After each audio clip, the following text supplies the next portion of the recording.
His twins hadn't eaten a full meal in 6 months, and no doctor could explain why.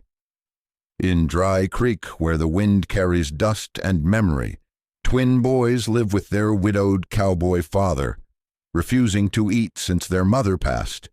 Then a young woman from Bitterwater arrives, carrying her own quiet grief. She doesn't teach them to forget the pain, but how to live through it, together, one quiet meal at a time.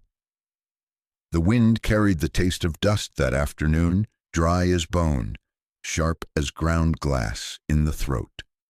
Out here in Dry Creek, Wyoming, autumn didn't come with golden leaves and soft breezes. It came with the long sigh of a land tired of giving, its fields scoured by wind until the soil turned the color of old brick. The kind of land that kept a man honest because it took more than it gave. Caleb Mercer stood on the porch, shoulders squared against the horizon. Beyond the fence line, the last of the cattle moved slow through the haze, their hides dark with dust. His boots were worn at the toe, his shirt faded to the color of smoke, but his eyes were sharp, restless, eyes that had known too much silence. Behind him, the kitchen smelled faintly of coffee gone bitter from sitting too long on the stove. 2 plates rested on the table, untouched. Eli and Noah sat across from each other, twin silhouettes in the dim light, their faces so alike it made Caleb ache. 6 months since their mama had been laid in the ground. 6 months since the boys had pushed away their forks and set their jaws tight. He didn't push them anymore.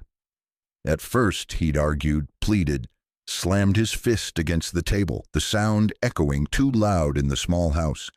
Now he just poured his coffee, stood a while, then took it outside, letting the screen door clap shut behind him. The wind shifted, brushing against his cheek like a memory. Out there, under that endless blue, Miriam had once laughed at him for working through supper. He remembered the way she'd wipe her hands on her apron, call him in from the corral, her voice carrying through the twilight. That sound was gone now, buried in the same earth that drank the rain and kept its secrets. Eli shifted in his chair, eyes on the window. Noah traced the rim of his cup with one finger, not looking up. They spoke to each other in glances, the way twins sometimes do, and to no one else. Caleb knew they carried something between them, some promise or warning they'd never let him near. The day wore thin.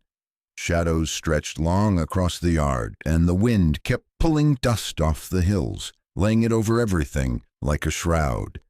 Caleb moved through the motions, checking the gates, stowing tools, making sure the lanterns were filled. All without a word. Silence had settled into the Mercer place like an uninvited guest who refused to leave. He'd stopped asking himself why the boys wouldn't eat. Maybe it was grief. Maybe stubbornness. Maybe something deeper, tangled in the dark where a man's hands couldn't reach. Whatever it was, it kept them apart.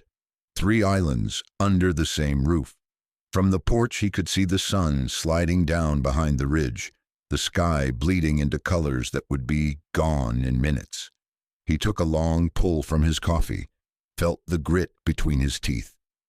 Somewhere behind him the floorboards creaked, the light, careful steps of a child, but no voice followed. Caleb didn't turn. Out here some things had to come in their own time, like the first rain after a long drought. You waited, and you hoped it would be enough to bring life back to the ground. The next morning broke thin and pale, the kind of light that made the land look older than it was. Caleb was at the pump, working the handle, filling a tin pail for the horses when he saw the wagon. It came from the south road, slow over the ruts, the driver a woman in a plain calico dress and a hat pulled low. He straightened, set the pail down, and waited. The wagon stopped at the gate. The woman climbed down, her boots taking the dust like she belonged to it. She wasn't the type to flutter or fidget. She moved like someone used to long miles and hard weather. When she lifted her head, He caught a glimpse of her eyes, gray as storm water, steady but carrying the shadow of something broken. "Morning," she said. "Name's Rachel McGraw. I heard you were looking for someone to tend to the boys." Caleb frowned. "I wasn't looking." She gave a small nod, like she'd expected that answer. "Sheriff Boone said you might need the help." The name was enough to keep him from turning her away on the spot. Boone didn't send trouble up this road without a reason. Caleb studied her a moment longer. There was a fine dust on her hem and a thin crack in the leather of her gloves. Details that told of travel from Bitterwater, a half-day's ride if you pushed. Inside the house, Eli and Noah lingered at the table, watching her from the corner of their eyes. Rachel stepped in without fuss, set her small carpetbag down by the wall. She didn't coo at them or kneel to their level. Instead, she walked to the stove, lifted the coffee pot, and poured herself half a cup. "This place is quiet," she said after a moment. "Boys don't talk much," Caleb answered. She took a sip, then set the cup down. "That's all right. I've known quiet before." Her gaze fell on the 2 untouched plates from breakfast, the eggs gone cold, the biscuits stiff. She didn't ask why. She only pulled out a chair, sat, and folded her hands, waiting as if the silence itself was worth sitting with. Caleb felt an odd pull in his chest, the same kind that comes when you hear a tune you thought you'd forgotten. He didn't trust her, not yet, but there was something in the way she didn't push, something that might keep the air from shattering. "Boys," he said finally, "this is Miss McGraw. She'll be staying on for a bit." Neither Eli nor Noah moved. Rachel didn't seem to mind. She looked at them the way you look at a horse, fresh to the corral. Not challenging, just letting them get the measure of her. Outside, the wind dragged its fingers across the tin roof. Inside, 3 pairs of eyes studied each other in the dim kitchen light. Caleb poured himself more coffee, telling himself it was just until the boys came around. But as he glanced at Rachel, the set of her shoulders, the unhurried breath she took before speaking again, he had the uneasy sense that she'd seen more than she was letting on. And for reasons he couldn't name, he didn't send her away. The sun slid low over Dry Creek, bleeding gold into the dust. Caleb came in from the barn, the smell of hay and horse sweat clinging to his shirt. Rachel was at the stove, sleeves rolled up, her hair pinned back in a way that made her look younger and older all at once. She'd put together a supper, beans slow-cooked with bits of ham, skillet cornbread still steaming, a pot of coffee strong enough to stand a spoon in. The table was set with 4 places, though Caleb hadn't told her he'd join. Eli and Noah sat side by side, small shoulders hunched, eyes on their laps. They didn't touch the spoons in front of them. Rachel carried the beans over, set the pot down.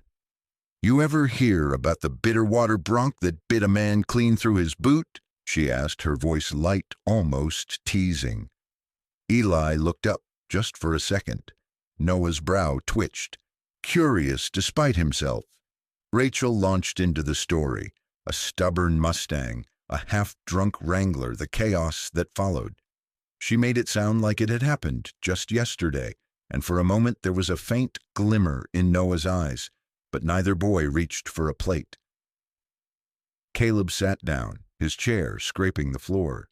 He took a slice of cornbread, tore it in half, and set one piece on Eli's plate. The boy stared at it as if it were a stone. Rachel smiled, gentle but steady. "It's all right. You can eat after I finish the story." Noah's fingers curled around his spoon, but before he could move, Caleb's voice cut in. Low, even. "Don't press 'em." The words hung heavy. Rachel's smile faded, though she kept her eyes on the boys. Caleb pushed his chair back, stood, and walked out toward the barn without another glance. The door shut behind him with a sound that seemed louder than it should have been. The room felt colder. Rachel stirred her beans, took a slow bite, and chewed as though she had all the time in the world. She didn't tell the boys to eat. She didn't tell them not to. She just let the quiet settle, a blanket no one asked for. Outside, the horses shifted in their stalls. The wind shifted too, carrying the dry scent of sage through the cracked kitchen window. When supper was done, Rachel cleared the plates herself. The biscuits were still whole, the beans untouched on the boys' plates. She stacked the dishes in the wash basin, her hands working without hurry. Eli and Noah slipped away to their small bedroom without a word. Rachel stood at the sink, looking out into the dark yard, the shape of the barn lit faint by the lantern Caleb had hung inside. She thought about the look in their eyes, not just grief, but something else, something that pulled them tight inside themselves. Whatever it was, it had been there longer than she'd guessed. And in the back of her mind, Rachel knew, before those boys could eat, someone would have to swallow down a truth none of them wanted to say out loud. The wind had died by the time night settled over Dry Creek, leaving the land so still it seemed to hold its breath. The lantern in the kitchen burned low, throwing long shadows over the table Rachel had wiped clean hours earlier. Caleb was still out in the barn, the low murmur of his voice to the horses carried faintly through the open window. Rachel had been sitting in the parlor with her sewing, but a sound, soft, deliberate, pulled her back toward the kitchen. It was the faint tap of metal on ceramic. She stopped at the doorway, her eyes adjusting to the dim. Eli stood at the counter, his back to her, a chipped bowl in front of him. Beside him, Noah kept glancing toward the door that led outside, as if expecting their father to appear any second. The bowl held a heel of bread, dry and plain. Eli tore off a piece and chewed slowly, eyes fixed on the wood grain of the counter. Rachel stepped in without making her footsteps known. "Couldn't sleep." Her voice was low, easy, as if they'd been talking all evening. Both boys froze. Noah's eyes darted to hers, wary, like a colt deciding whether to bolt. Eli swallowed but didn't answer. Rachel moved closer, keeping her hands in sight. "Bread's better with a little butter, you know." Noah shook his head. "It's fine." She leaned against the counter, not too near. "Why not eat with your pa?" Eli's shoulders stiffened. He set the bread down, his fingers curling into fists. He glanced at Noah, and whatever passed between them stayed locked behind their eyes. Rachel waited. Silence stretched, long enough for the tick of the clock in the parlor to count 30 slow seconds. Finally, Noah whispered, "We just can't." Rachel's chest tightened, but she didn't push. "All right," she said softly, "but you should know. Eating together doesn't mean you forget someone. Sometimes it's how you remember." The words drifted in the air between them. Eli picked up the bread again, but didn't meet her gaze. From outside came the creak of the barn door. Caleb's boots crunched on gravel, moving toward the house. The boys exchanged a quick look, then Eli shoved the last bite into his mouth. Noah grabbed the bowl, set it in the sink with barely a clink. By the time Caleb stepped through the door, the kitchen was empty, except for Rachel, who stood at the counter drying her hands on a dish towel. "Thought I heard something in here," he said, his tone flat. Rachel shrugged lightly. "Just the wind."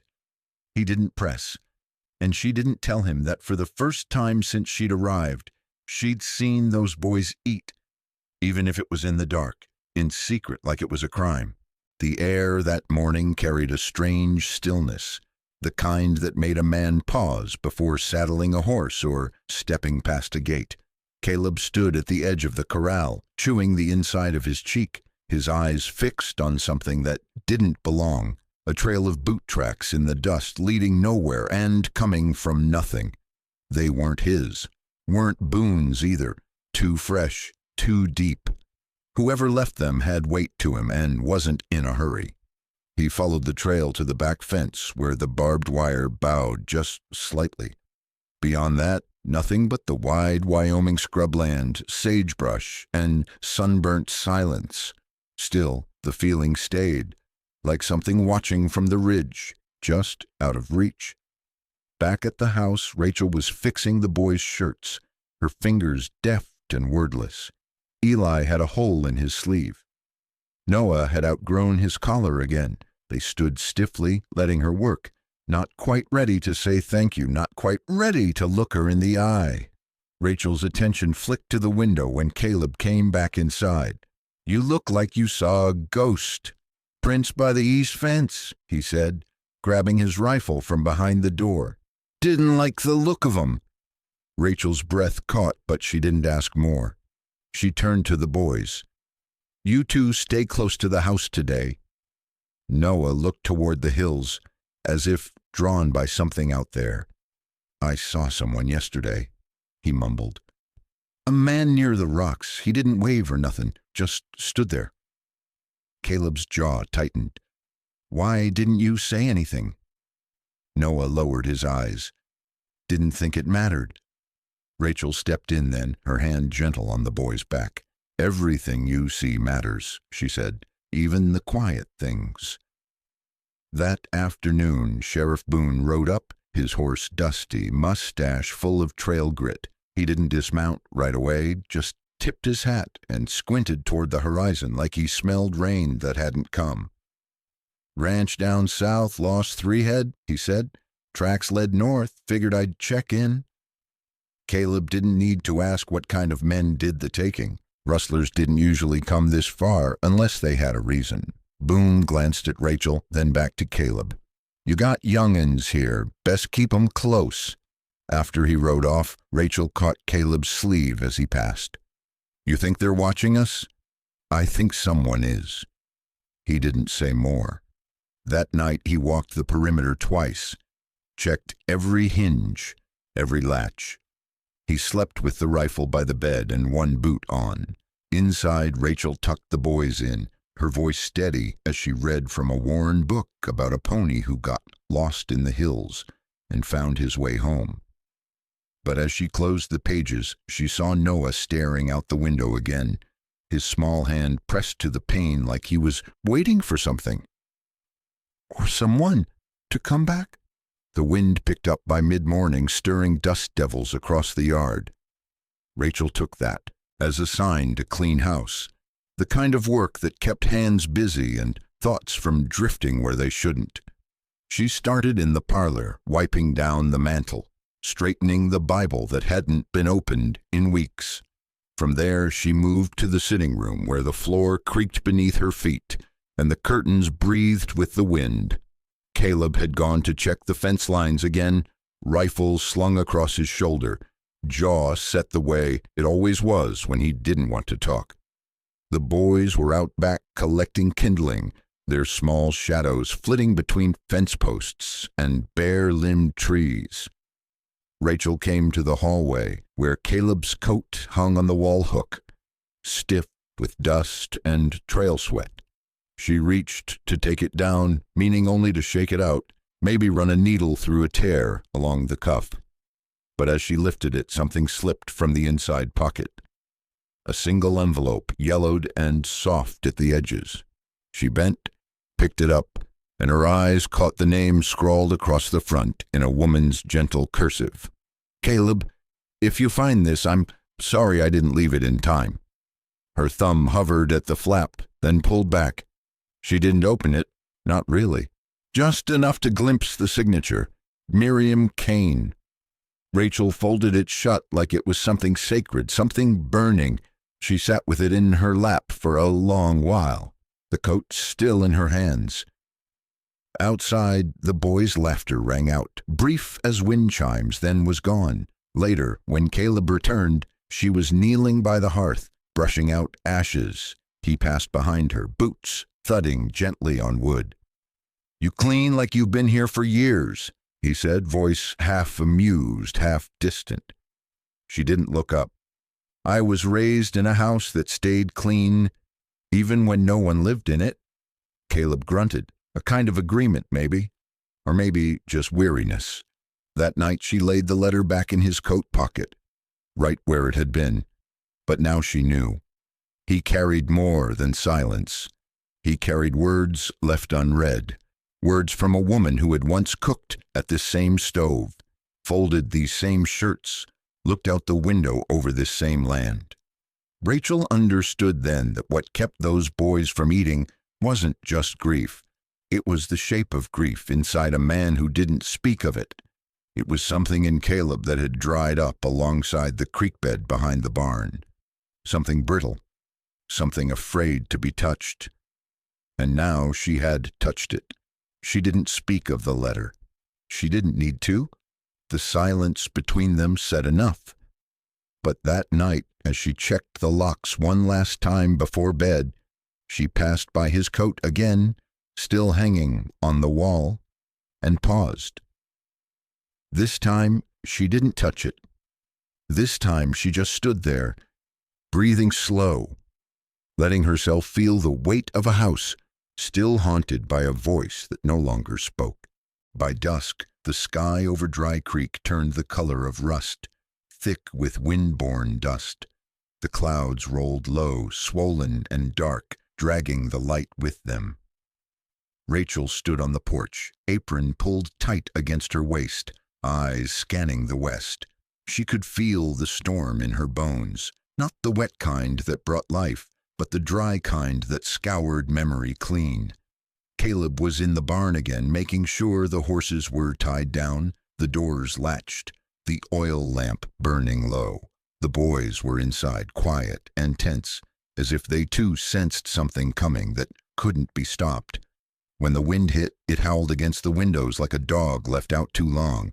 Dust poured through every crack in the frame. Rachel moved fast, stuffing rags under the doors, closing the shutters, lighting one lamp in the kitchen, just enough to keep the dark from pressing in completely. The house creaked and moaned like an old ship on rough sea. In the kitchen, she herded Eli and Noah into the corner by the stove, where the warmth held. She pulled a quilt around them and sat beside them on the floor, arms wrapping them in something soft and steady. The boys didn't speak, but they didn't pull away either. For a long time, the only sound was the storm and the loose hinge on the pantry door, knocking rhythmically like a heartbeat. Then, in the darkness, Noah's voice rose, raw and unexpected. "Mama said don't eat when Papa's angry." Rachel turned her head slowly. She didn't ask him to repeat it. Noah's face was pressed against her sleeve. Eli sat frozen beside him, eyes wide, jaw clenched. "She said it makes him colder," Noah whispered. "Like we're not even there, like he forgets we're his." Rachel didn't answer right away. Her hand moved gently across his back, the way a mother might comfort a horse spooked by thunder. "She told us wait," Noah continued. "Wait till his boots weren't so loud. Wait till the sun came back to his voice. But she never got to tell us how long to wait." His voice cracked, and the silence that followed was thick and wet and hollow. Rachel looked at Eli. The boy didn't cry, but his lips were trembling. They had been waiting for 6 months, waiting for Caleb to soften, waiting for their mother's rules to stop mattering, waiting for permission to live without guilt. Rachel felt something open inside her. Not pity, not even sorrow. Something older.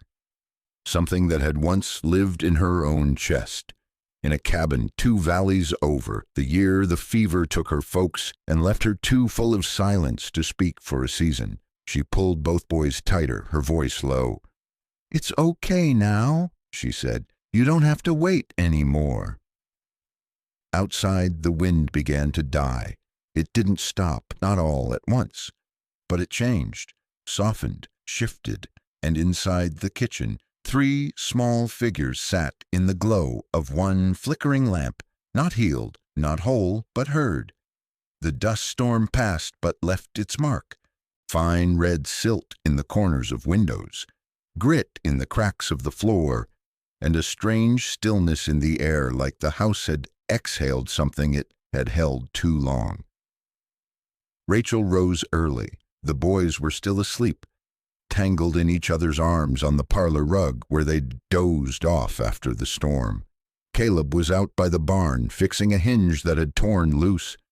The attic had always called to her, not with curiosity, but caution. Miriam's ghost lingered up there, not in some haunting sense, but in boxes, thread, old perfume corked shut by time. She climbed the narrow steps with a kerosene lamp in hand, boots soft on each creaking board. The door at the top groaned open like it remembered the last time it had. The attic smelled of cedar, dust, and something older, like the breath of winter before snow. Rachel crossed to a trunk in the corner, its lid lined with rusted hinges and a faded handkerchief tied through the latch. Inside were things that spoke without sound: a dried corsage from a church picnic, a pair of children's shoes scuffed at the toes, and beneath it all a small metal tin, the kind folks used to keep tobacco or sewing needles. She opened it. Photographs, black and white, edges curled, one of Caleb with shorter hair, smiling crooked beside a young woman whose eyes were sharp but kind. That had to be Miriam. Another photo showed the boys as babies, mouths open, fists tight, unaware of the weight their future would carry. Under the photos was a soft, leather-bound book. A journal? Rachel didn't mean to read it, truly, but her hands moved like they'd been given permission from some quiet part of the house. The entries were short, unadorned. April 3rd, Caleb fixed the south fence, never said a word when I cried. May 12th, he bought me coffee beans from Red Rock. That's his way of saying sorry. June 9th, the boys are coughing again. I told him we need a doctor. He said we'd ride out the dust. He doesn't know how to be afraid of losing us until it's too late. Rachel closed the book, throat tight. It wasn't bitterness Miriam had left in those pages. It was understanding, the kind that came from loving someone hard to love. She sat in the attic for a long while, the journal in her lap, the light from the lamp flickering on the silver frame of a picture that showed the whole family on the front porch, long before the silence set in. When she came back down, the boys were awake. Eli watched her carefully. "You been up there?" She nodded once, just looking. He didn't ask what she saw, but she noticed that when he walked past her to the table, he set out 3 plates instead of 2. Outside, Caleb rode the fence line again, unaware that something had shifted inside the house. Not fully, not yet, but something was loosening. Something beginning to let go. Saturday came with a shy sun and the smell of saddle leather warming on fence posts. Rachel convinced Caleb to let her take the boys to Red Rock for the weekly market. He hesitated as always, but finally gave a silent nod and handed her a few coins folded in an old tobacco pouch. Red Rock sat a few miles south of Dry Creek, nestled in a shallow bend of cottonwoods and sun-bleached rock. It wasn't much, just a stretch of packed dirt lined with crates of apples, barrels of flour, and wagon beds full of goods. But it buzzed with life, and for the first time in months, so did the boys. Eli's eyes lit up at the sight of a slingshot stand. Noah hovered near a pen of goats, grinning when one nibbled at his cuff. Rachel bought apples, cornbread, and a small bag of lemon drops. She slipped 2 into her pocket for later. They passed by the bakery wagon near the edge of town, where a stout woman with flour on her sleeves called out in a big, ringing voice, "Come here, darlings, fresh pies, still warm?" Rachel felt Noah stiffen beside her. Eli grabbed her hand tight. She turned and saw the woman smiling broadly at them, holding out a wedge of apple pie on wax paper. But both boys had backed away, slipping behind Rachel's skirt as if she'd dragged them into a storm. "We're fine, thank you," Rachel said gently, her voice cutting through the air like soft cotton torn in half. She knelt by the boys, waited until the woman turned to another customer. "What's wrong?" Neither answered, but their silence said plenty. That one word, darlings, must have been Miriam's word, the way she'd called them to supper, to bed, into her arms, and hearing it from a stranger had felt like theft. Rachel walked them to the edge of the market, away from the smells of baked sugar and laughter. She bought a soda cracker from a quiet old man who said nothing except 2 cents. They sat on a bench under a wide elm, watching wagons come and go. After a long while, Noah spoke first. "She called us darlings," he muttered. "But she wasn't, Mama." "I know," Rachel said. "It felt wrong, didn't it?" Eli nodded. "Like it wasn't hers to say." Rachel looked down at her hands. "Some words don't belong to the world anymore, just to the ones who carried them." She pulled out the lemon drops, unwrapped them slow, let each boy take one. "But you can make new ones, too. Words that are just ours and no one else's." Noah leaned against her arm. Eli didn't speak, but his hand stayed tucked against her skirt all the way home. That night, Rachel told Caleb about the market, about the pies, about the silence. He didn't say anything for a long time, just sat by the fire, sharpening the same knife over and over again. Then he said, "She used to call me that too." Rachel waited, but only when I did something kind. He glanced up, didn't hear it much near the end. That was all.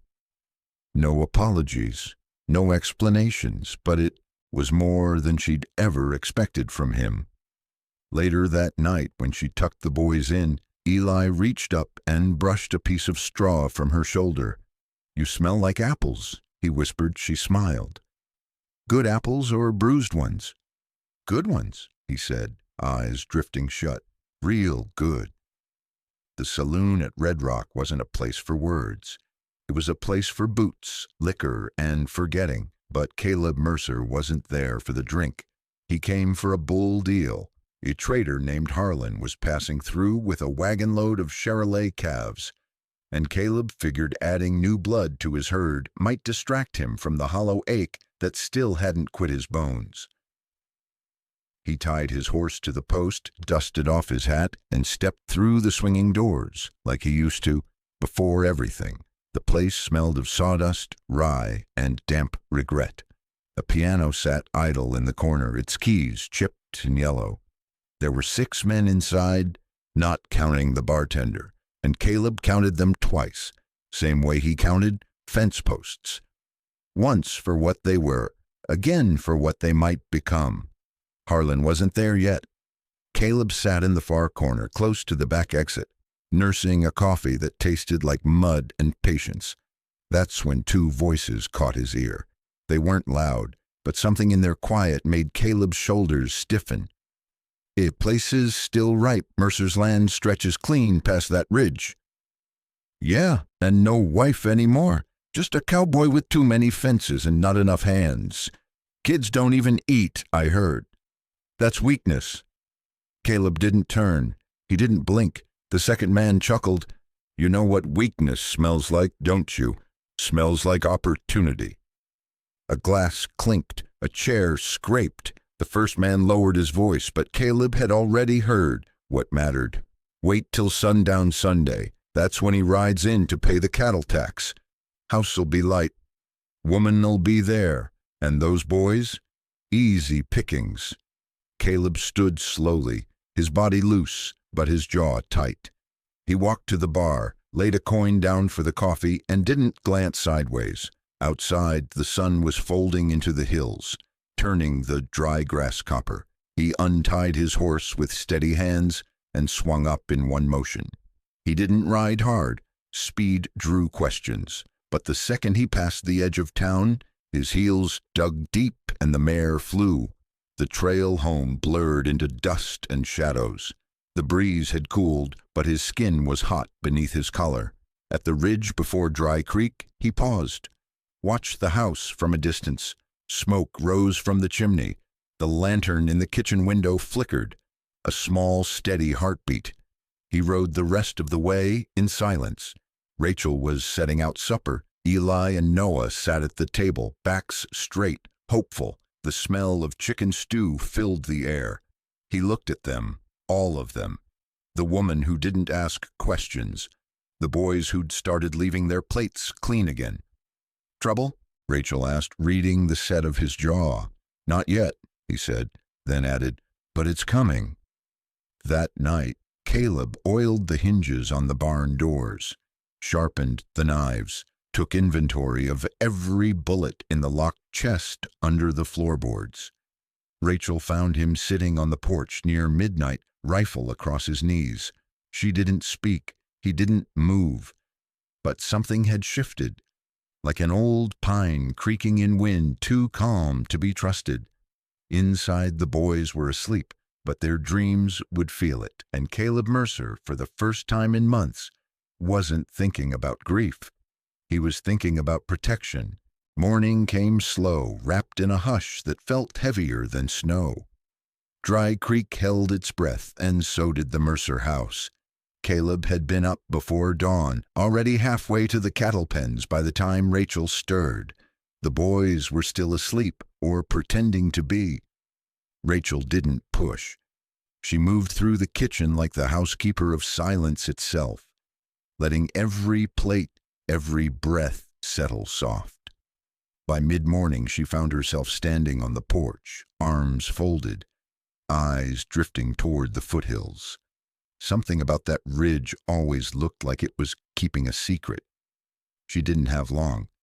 The boys came out in matching flannel shirts. Hand-me-downs Caleb had patched with boot thread. They looked like mirror images of their father's worry. They didn't say a word, just sat on the steps, feet dangling, elbows on knees. Rachel sat beside them. For a long time, no one spoke. Then she reached into her apron and pulled out a tiny bent spoon. "Used to belong to my baby brother," she said, turning the spoon over in her palm. "He died when we were just a little older than you." The boys didn't react, but they listened. Mama got sick first, then Daddy. The fever came through Bitterwater fast. Took 7 families in 1 week. Our preacher used to say God had left us for higher ground. She let the wind move through that silence before continuing. "After they passed, I wouldn't eat. For days, my aunt tried everything. Warm milk, mashed sweet potatoes, even jam on bread. But I just sat there, staring at an empty plate, because eating felt like forgetting." Noah blinked. Rachel placed the spoon in his hand. "But one day my aunt sat down, looked me in the eye, and said, 'Rachel, if you die too, who's going to remember 'em? Who's going to say their names out loud someday?'" Eli looked at his brother, then at Rachel. "And it clicked," she said softly. "You don't eat to move on. You eat to stay alive long enough to carry the love forward." Noah's fingers tightened around the spoon. Rachel smiled, but didn't press. That afternoon, she made cornbread the old way. Iron skillet, bacon drippings, not a crumb of sugar.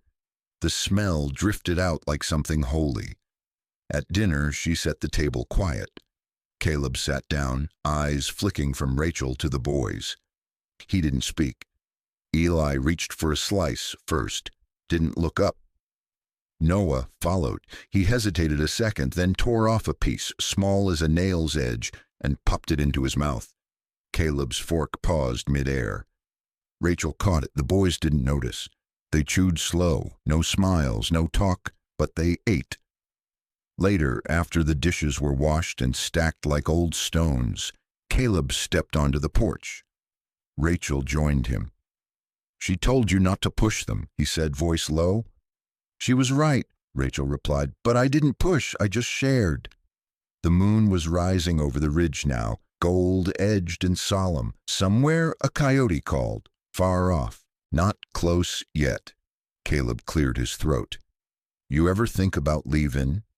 Rachel shook her head. "Not since I got here." He looked at her like a man who wanted to believe in a second chance but didn't know what it would cost.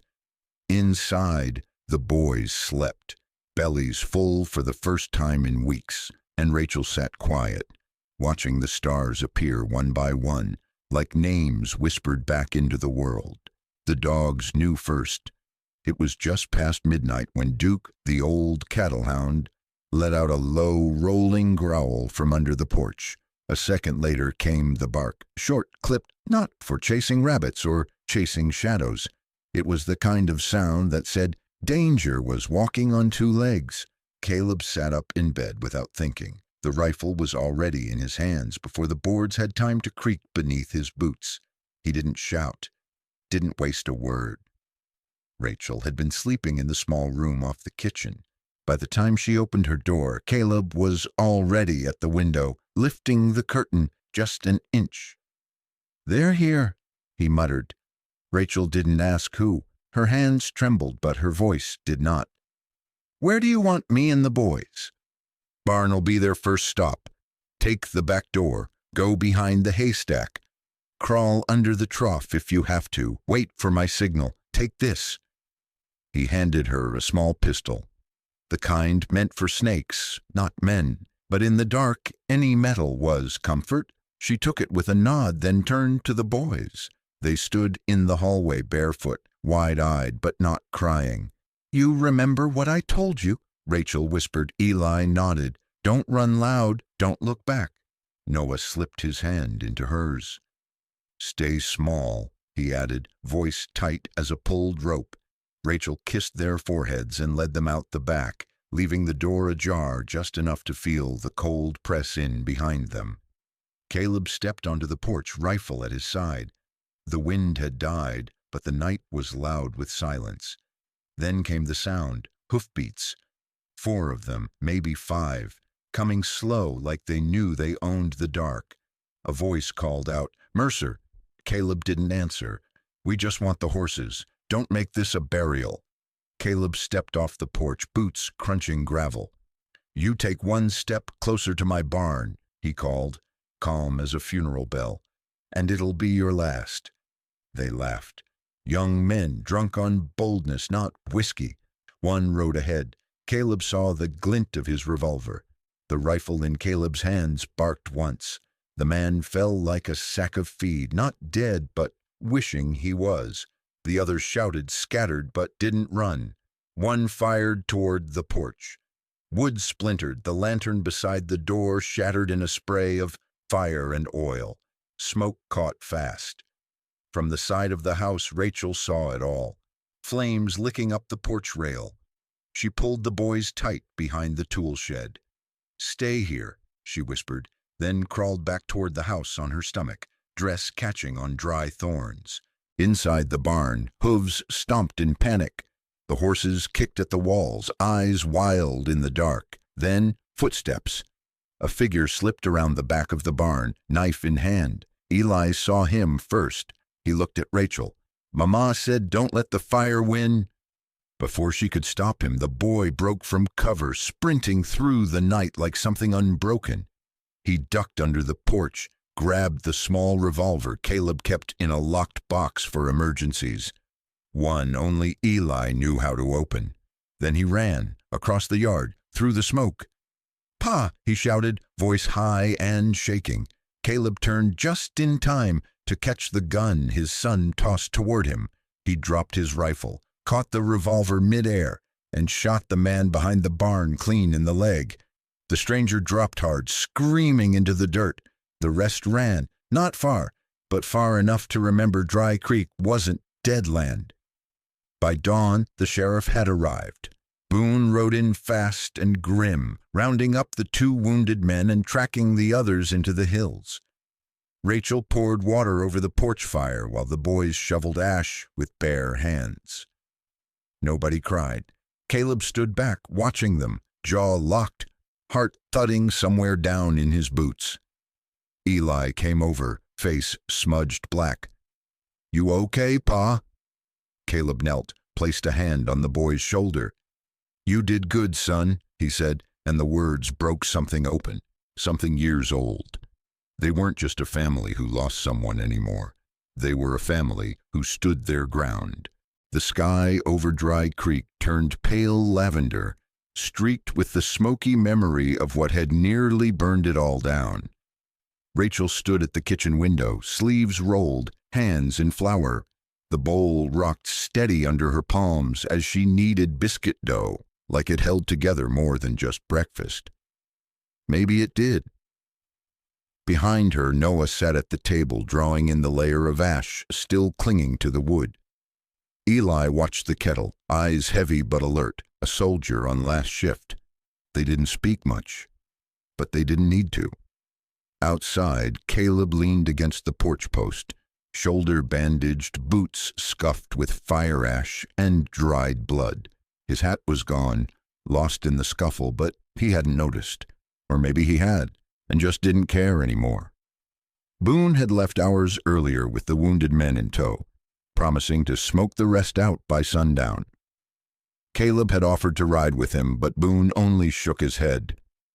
"You got your own to look after now," he'd said, firm, "and you did your part."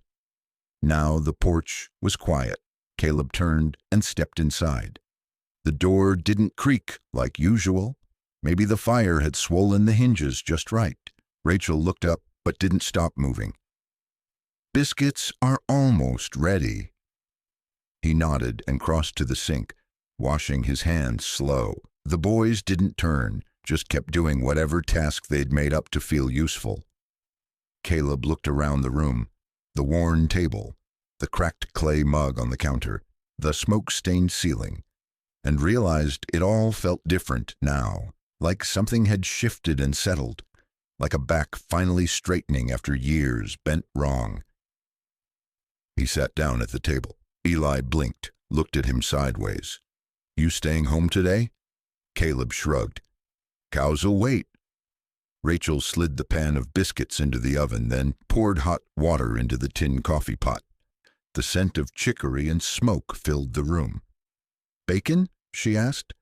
Caleb smirked. "Might as well go full feast." That got a half grin out of Noah, who then leaned against the table's edge, cheek resting on folded arms. When the biscuits came out, steam rising, butter melting before it hit the crust, Rachel set them down like they were something sacred, and maybe they were. The boys reached in, no hesitation, no glancing at each other first.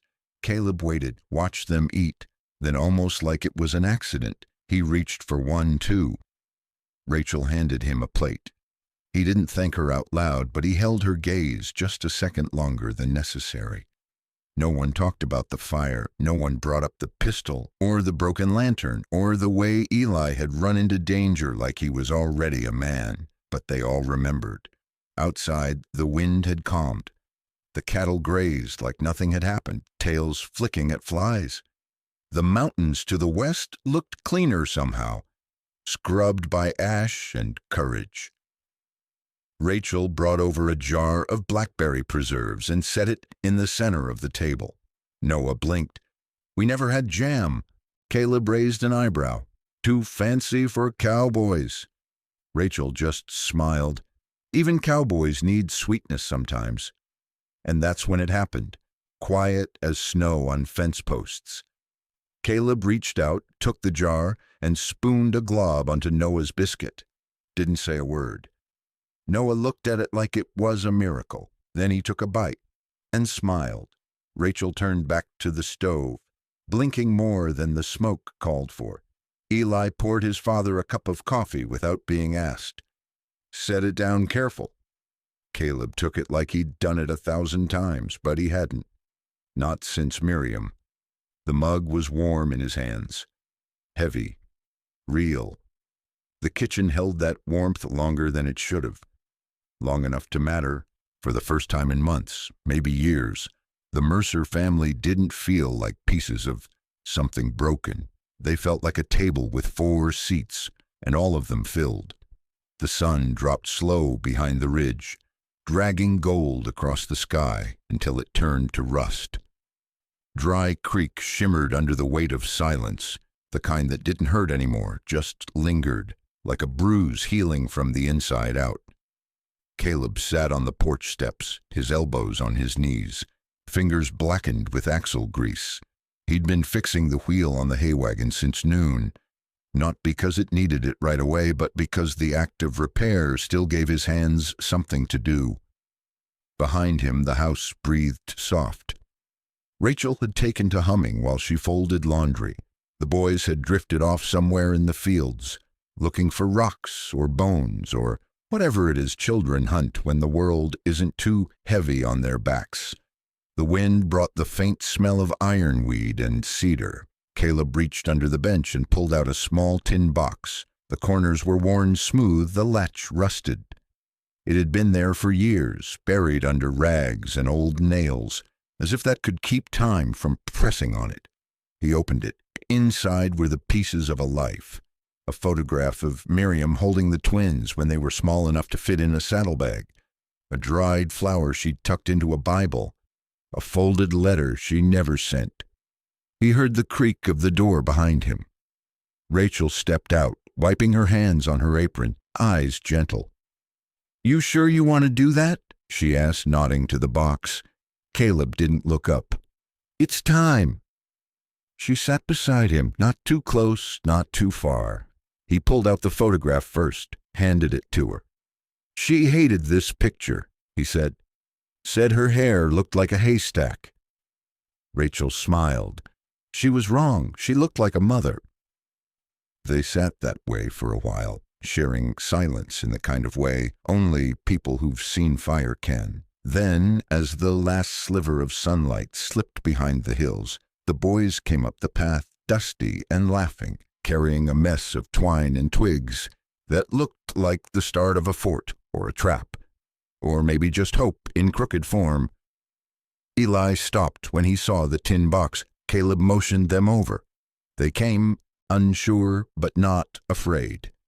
He handed the photo to Noah. "That's your mama."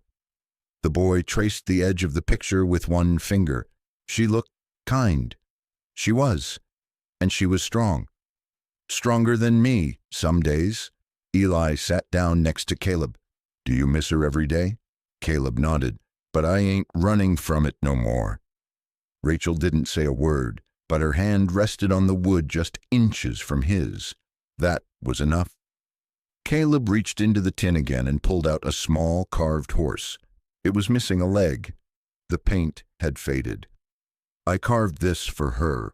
First Christmas we had on this land. She said it was ugly but kept it on the windowsill." Noah smiled. "We can fix it." "Maybe we will," Caleb said. Then he closed the box, not with finality, but with care.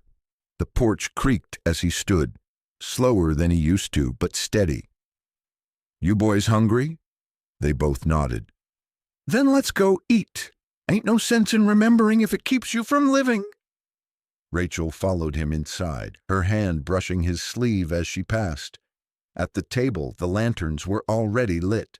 Warm light spilled onto the biscuits, the roast, the bowl of late-season apples. There were 4 chairs now, pulled close. They ate like folks who had nearly lost everything.